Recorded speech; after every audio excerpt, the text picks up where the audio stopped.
Welcome friends, एक बार फिर आप लोगों का स्वागत है मेरे यूट्यूब चैनल में।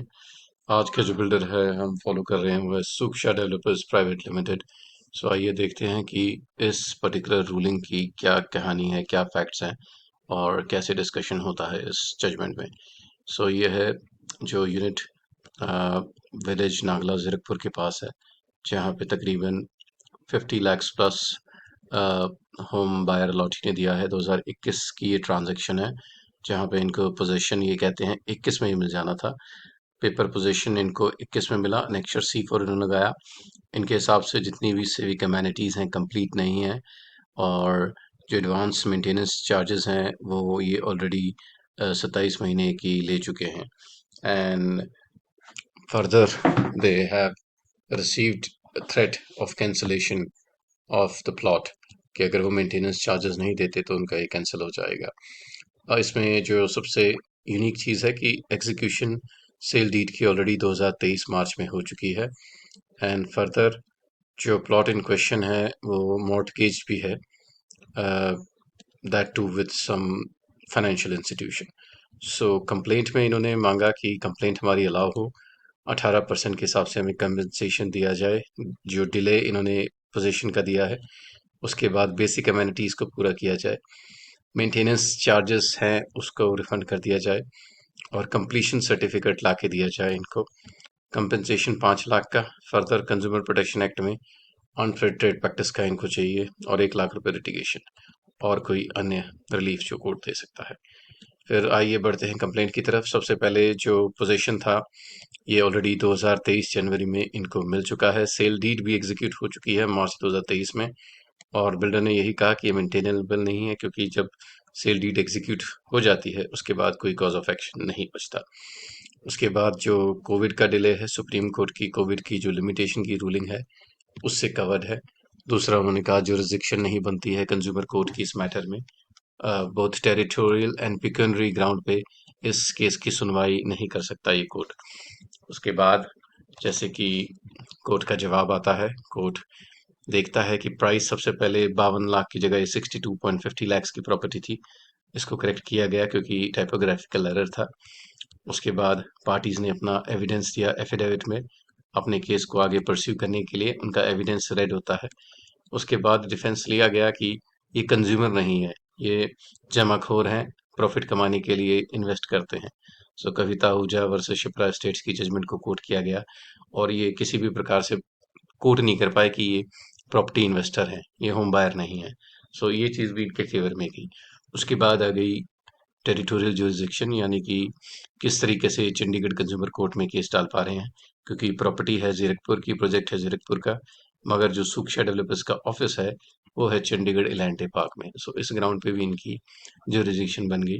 दूसरा, इनका जो पिक्यूनरी जुरिसडिक्शन है स्टेट कमीशन की 50 लाख के अबव, सिंस इनका फ्लैट 62 लाख का था, सो पिक्यूनरी जुरिसडिक्शन के ग्राउंड पे भी इनकी जुरिसडिक्शन बन गई। सो दोनों जो चीज़ें थी वो कंप्लेनेंट के हक में हुई। उसके बाद आता है सेल डीड का, कि सेल डीड होने के बाद कॉज ऑफ एक्शन में कैसे ये ले सकते हैं, कि आपने रजिस्ट्री करा ली है फिर भी आप डिले कंपनसेशन। तो सुप्रीम कोर्ट की जजमेंट देवाशीष सिन्हा साफ तौर पे कहती है कि जो आपका प्लॉट था 21 में आपकी बुकिंग थी, 2023 में आपको पोजीशन ऑफर हुआ, और 23 में आपने आपने डिलीवरी ली है, सेल डीड कराई है।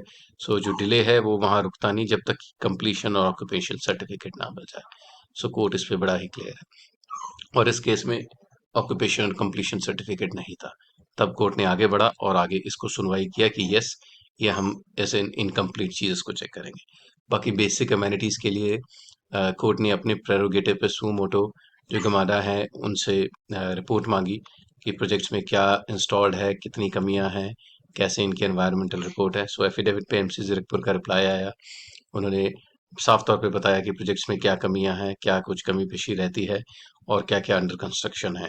सो जैसे ही फैक्ट्स कोर्ट के सामने आए, कोर्ट ने इनको सही माना कि अभी भी इस प्रोजेक्ट्स में बेसिक अमेनिटीज़ की कमी है, और इसको पापड़ा एक्ट के अंडर भी इनको किसी तरीके से ये चीज़ पूरी करके देनी है।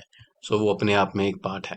उसमें जो जजमेंट कमीशन की यूज़ की हुई है वो है इंद्रजीत सिंह बख्शी वर्सेस एसएमवी एजेंसीज, जहाँ पे इन्होंने बताया है कि जो अलॉटी पोजीशन लेता है वो हर रिस्पेक्ट में पूरा होना चाहिए। ये नहीं कि आप सिर्फ बना के बिल्डर स्ट्रक्चर खड़ा कर दें, आपको बेसिक अमेनिटीज़ भी उसकी प्रॉमिस करके दी हुई हैं। बाकी सेक्शन 14 भी पापड़ा का यही कहता है, बिल्डर की ऑब्लिगेशन रहती है कि उसने जो प्रोजेक्ट के पोजेशन के साथ पूरा किया है उनको वो सारी चीज़ें पूरी करके देनी है। उसके बाद कोविड-19 का भी एक्सक्यूज़ इन्होंने लेने की पूरी कोशिश की कि हमारा प्रोजेक्ट उस टाइम पे डिले था और हम टाइमली नहीं दे पाए। उसके बाद रेरा की जुरिसडिक्शन इन्होंने कहा कि सिर्फ और सिर्फ रेरा कोर्ट सुन सकता है, कंज्यूमर कोर्ट नहीं सुन सकता। इसको भी कोर्ट ने नहीं माना क्योंकि जजमेंट इज क्लियर कि RERA is an additional remedy. RERA किसी भी तरीके से कंस्ट्रेन नहीं करता। सो आइदर कंज्यूमर कोर्ट या रेरा कोर्ट, होम बायर अपनी कन्वीनियंस पे जा सकता है। और डिलीवरी जो पोजीशन की इसमें हुई 1 साल की थी, 2021 से 23 तक का। सो कोर्ट ने सही माना कि इनको, जैसे कि डीएलएफ होम्स है, सुशीला देवी है, अरिफुर रहमान है, उस जजमेंट के हिसाब से इनको 1 साल का डिले इंटरेस्ट दिया जाएगा 9% के हिसाब से। सो पहली चीज़, उनको जो होम बायर अलॉटी हैं उनको अपने फेवर में मिली। ये 3 महीने के अंदर इनको बेसिक अमेनिटीज़ भी पूरी करके देनी पड़ेंगी, वरना ये 6% के हिसाब से ब्याज देंगे। उसके बाद जो मेंटेनेंस चार्जेस लेते हैं उनको 50% 30 दिन के अंदर रिफंड करने के लिए कहा गया। अगर वो ऐसा नहीं करते तो उनको 9% के हिसाब से फिर फर्दर पेनल्टी पड़ेगी। और फिर वंस अगेन इनको 75,000 रुपए की लमसम कंपेंसेशन और 35,000 का लिटिगेशन कॉस्ट, यानी कि जो वकील का खर्चा पड़ता है, तो तकरीबन इनको यहाँ पे 1,10,000 रुपए एड ऑन मिला। सो होप आप लोगों को ये जजमेंट पसंद आई हो। ऐसी वीडियोस बनाता रहूंगा। मेरे चैनल को लाइक सब्सक्राइब जरूर कीजिएगा। Thanks for watching. Thank you.